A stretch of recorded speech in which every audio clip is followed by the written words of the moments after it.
Alright mga master, so welcome back ulit sa ating channel. Ayan, bali update na lang tayo rito sa ating ginagawa. Today, ginawa natin dito, nilimas natin kanina yung ano rito, septic tank. Ayan, so nilimas natin kanina kasi napakaraming tubig pa. So nilimas natin. Ngayon dito, nilagyan na nila kanina ng flooring. So ni-flooringan na natin tong ating septic tank. Ayan, so ayan, may tubig na naman, may balong na naman siya. So binuhusan na natin siya. So bukas papaltadahan na natin ayan.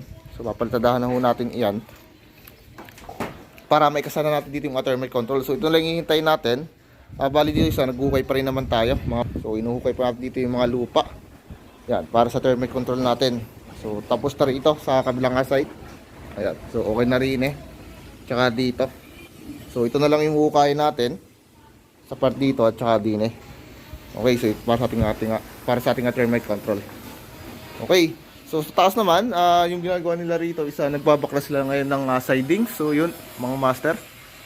So binabaklas na nila yung forma. Binuhusan natin sa ating biga. Ayan. So ayan mga master. Yan. So binabaklas na yung mga sidings natin. Ayan, so ayan mga master. So dito, ayan. Ayan.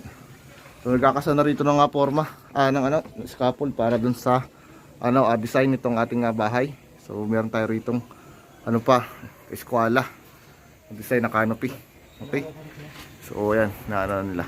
Design na. At tayo.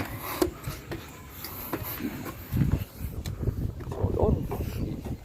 Ito lakas ng hangin Mahangin din Okay, so yun lang muna.